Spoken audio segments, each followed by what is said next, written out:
The coronavirus crisis. It's making our near future very uncertain. It's even threatening the future of two cornerstones of our republic, so fundamental to America that they're enshrined in our Constitution: voting in democratic elections and the United States Post Office. The economy has faced a debilitating slowdown. That has meant a lot less mail to deliver, and a crippling direct hit to the post office's operating budget. The coronavirus threatens to make voting itself hazardous. We saw this in the Wisconsin spring election and presidential primary. It's dangerously complicated to gather people en masse to participate in politics when there's a life-threatening virus that spreads easily from person to person. Alarm bells are now ringing.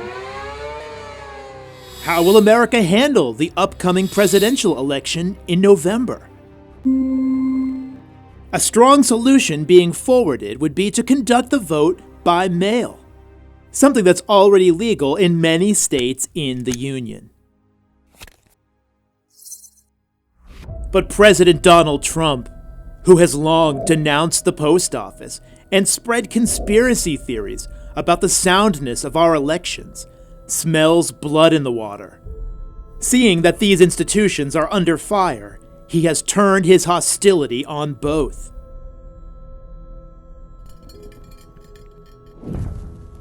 Trump has decried vote by mail as corrupt, and he has sabotaged the post office by refusing to sign any emergency funding for it. Will other Republicans step up and protect these cornerstones of our republic, so important in our Constitution? Or will they fall in lockstep with a chief executive who seems to think that justice, domestic tranquility, public welfare, and liberty are only worth it if they turn a profit?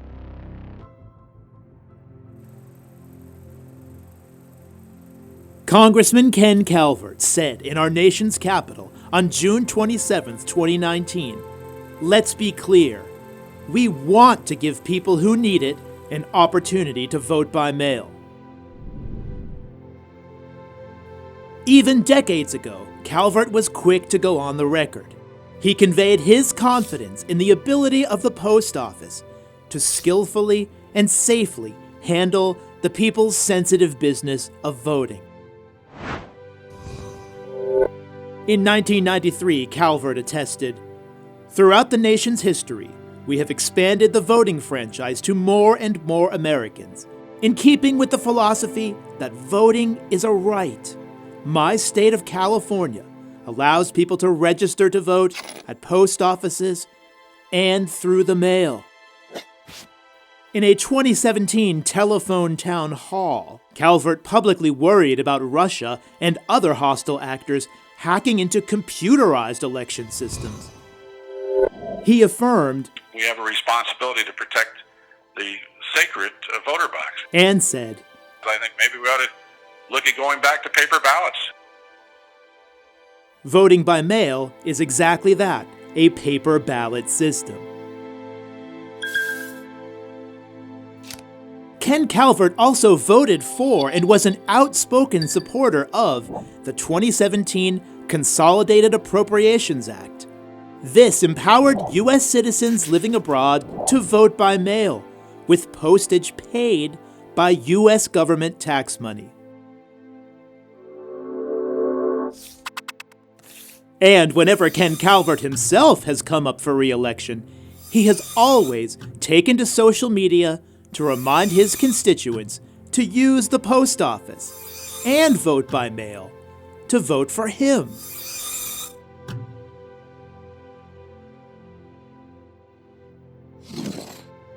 In conclusion, Ken Calvert has a strong public record of favoring vote by mail. The congressman's honor and integrity means he can only stand firm against President Trump's attacks on it. By the same token, Ken Calvert has demonstrated throughout his many, many terms in office that the United States Post Office is an integral part of America's legacy and its way of life. Take three individuals Congressman Calvert has let us know are dearly important to him.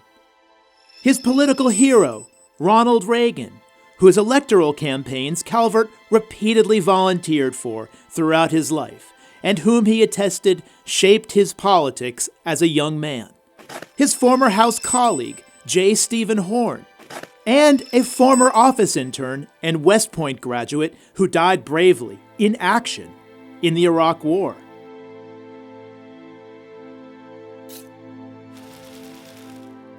Calvert felt the patriotism, sense of duty and sacrifice, and greatness of these men should be immortalized by having post office facilities named after them.